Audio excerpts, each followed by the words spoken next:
Well, it's been a while, guys, but now that we got the racing saw kind of sorted out just for the season and everything, I figure it's time to get back to old Dirty 44 here. I don't even know what part it is, to be honest. So, I think in the last one we had ignition, but I had to steal the flywheel key out of it and everything, so I guess we'll, and I'm going to have to make a custom one here, because it's not difficult. Your most important factor is width to fit in here. And I got the correct width ones. Don't make a liar out of me. I got the correct width ones, but the height is way too tall. So what we're going to end up doing here, we're going to have to put this in a set of vice grips about as level as you can. And all the key does is just for timing. I mean, you could technically bolt this on in, because the taper there is what holds it all together. But we want to make sure we get this timing correct and everything. So what we're going to do is get the timing put on. Get this key, put in a set of vice grips. Clamp her down pretty good here. And the height is just kind of variable as you go on and everything. You just keep test fitting and put your flywheel on and everything. And kind of a debate, you know, which flywheel. I think that's just too deep because it's at the starter gear. So. But this is a D44 flywheel. It's kind of different than the rest of them, because it has that center part there. Also to standard 101 flywheel. You can probably, yeah, you can't. I don't think you can get away with the ear because it's got that back lip on there. So, but there they are. We'll be using that shortly. Stay tuned. So, anyways. Get this nut off of here. And what we're going to do, got the dremel tool ready. We're just going to sit here and just shave this down until we get the proper height in there and everything. So, real simple to do. Turn the speed up a little bit. And just sit here and go back and forth. Probably bench grinders faster, but I'm in no hurry. So save the time and everything. I'll get that ground down and everything, and right when we're about to go test fit it, we'll take a look.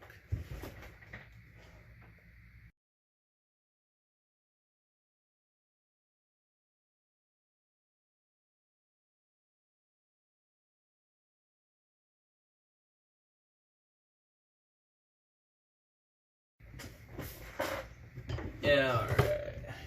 So, you can see a little crusty, and we got crusty. So, crusty crab, anybody? So we've got some crust there on that, and it also opens up over to here. I'm gonna have to get the intake out and see how bad that's gonna interfere, whether it can act like another intake right there or what it does. Because like I said, we cut out the D-port wall, so this is a functional intake right here. No, we're gonna have to block that off right there so that it doesn't create a whoosh or anything. We'll have to check into that, but yeah, we're gonna have to block that off. We'll have to get everything out and double check. So try to get these reeds out of here, and we're not gonna be running a governor either. Or if these just come out. Without any power tools, we don't need them right now. And this D44 sat out in the field, it looks like, or whatever. That's why we had to change the engine on it. The price of these things are just maddening right now. So it's like, you know what, we'll just rebuild one instead of trying to find one. I mean, I could have got a good block and tank assembly for probably next to nothing, but how do you come undone here? Don't do too much. Okay, there you go. Just held down in there. And then our reeds, a little crusty, but I think we can bring them back to life. The tank here is, I don't know, you think we can open them ports up a little? I don't think the reeds will allow for it, though. That's the problem. Yeah, the reeds won't allow for it. So, be able to open up the intake a little bit or something. I don't know. I just leave that stock. Because we're just going to keep this as a firewood saw. I was like, say, going to do a race saw out of it, but I kind of figured I'm going to blow it up if I do that. Trying to get this gasket off. Probably should use a knife. I don't know where that's at. Maybe I ought to find that. Alright, it might come off a little chunk. Oh, come on, baby. See a perfect template. And stubborn over here.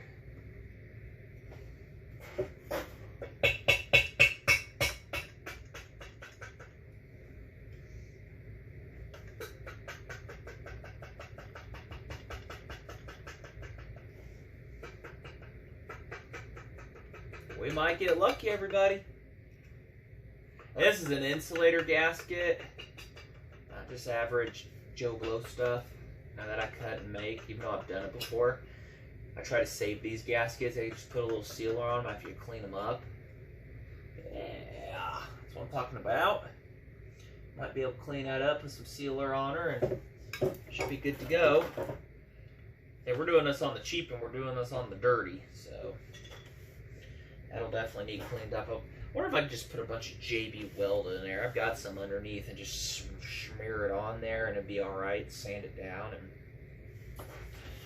lock that off so that it doesn't try to be functional in any way. Because that's just going to create problems right there since it's part of the intake.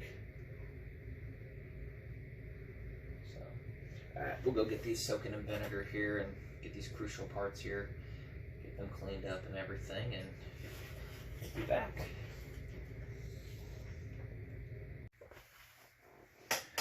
Alright, well, after soaking stuff in vinegar for 24 hours, what do we have? We have a reed valve and its assembly. However, the reed valve didn't fare so well. It wasn't going to make it anyways. Edges are chipped and badly flaked and rusting away. So that ain't going to work for us. So it is dead. However, we have possibly a good set of reed valves on a 790 tank. I'll be rebuilding that soon, so stay tuned. Well, soon. Well, later than sooner, actually. And it looked to have the same bolt-up patterns, even though the part numbers ain't the same. At least on the 797s, they weren't. But they look to be identical. So we're going to try and get those apart as soon as I find my screwdriver. The device you're not supposed to pry with. Let me find my screwdriver, guys. You see it? Right under my nose. So, get these locks.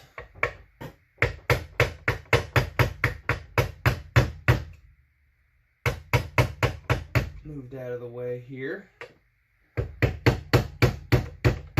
Big thanks to Mike Nolan for the tank, by the way.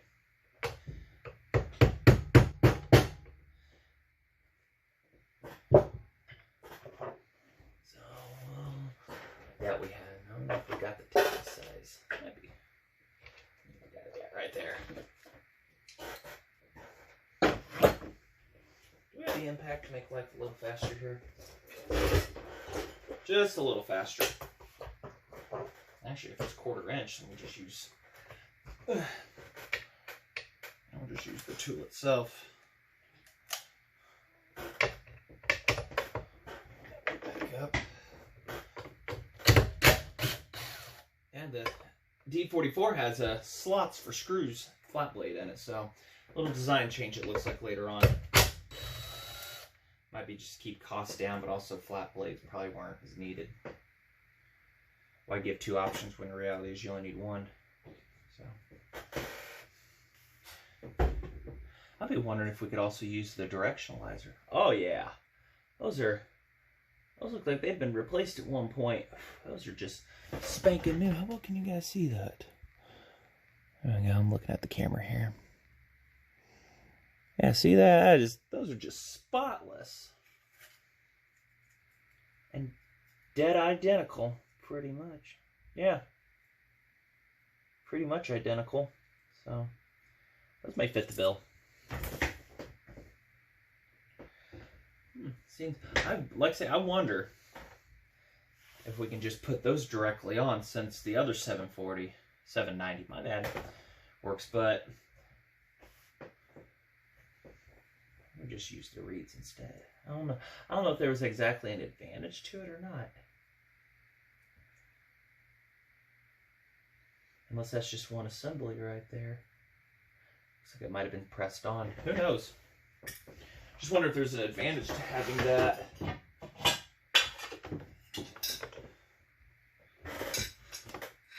The saw ran when he took it apart, so. Gotta think here for a minute. Which way are we going? Yeah.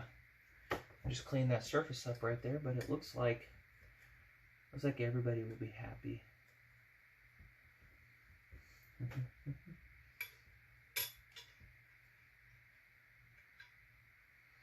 Because that's got a retainer that holds that, and then it just keeps the reed valves from going as far, but it's a little more open around versus this kind of directionalizes it better, but it's one of those. Wait, hold on. Duh. This way, you dork. Come on, guys. Tell me. Can't believe I actually had to go back and refer.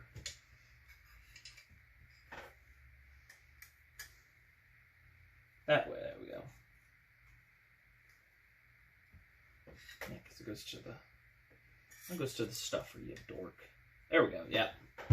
Alright. What was I thinking? So we might be able to use that on this. Might either increase or decrease flow, or what do you guys think?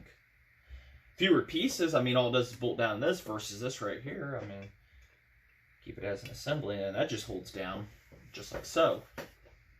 And reeds are retained that way. Oh, and it's also got this one right here too that also goes in place. I'll have to relook. Yeah. Goes in place and holds things and everything, so. Just like so. Less pieces, you say? It went on to that one. Alright, well. Good question. I'll sit here and think about it. Actually, one thing we have to do, and I knew this was kind of something we were going to have to do, before we can bolt the reeds on, we have to block that D port off because we cut that rib on that.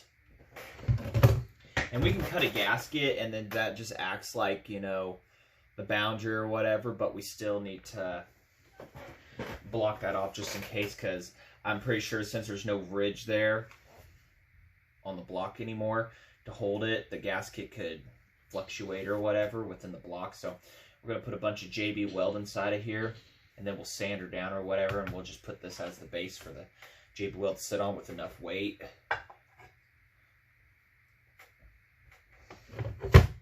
We'll get that mixed up, and that'll just pretty much have to sit for quite a while. So that might be the end of the video when that time comes. But I think we'll just leave the 790 reeds as is, because these little fingers block fuel from coming in. Sorry, right here they block it when the reed's open. Blocks fuel from going. Versus the 790, it does not have a block, just a limiter. So, going for a little bit of power here. Just a little bit more. So we'll get all the JB weld mixed up here that our heart can desire, and get her pretty much cram it in there and just let her sit 24 hours, and then maybe come back on the next video and everything and take that off carefully and sand her down smooth. Then, like I say, when we go to make a gasket, we'll just not open that D port up right there for it. So, yay! Let's get that mixed.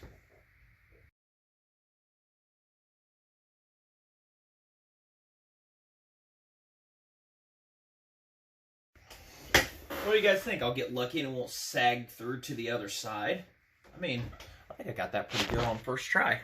I was thinking going top side down, but JB Weld's holding its position there perfectly. And when we're done, we'll sand that over and everything and smooth it out so it doesn't interfere with the gasket surface. So that's gonna be like 24 hours of cure time for this, the regular stuff here. So, all right then, well, like I say, next video, get that done, get the reeds on. We're gonna take a look at this intake and the impulse hole right there. We're gonna have to split it apart. We may wallow that out a little bit and everything to increase flow. So, until then, thanks for watching, everybody.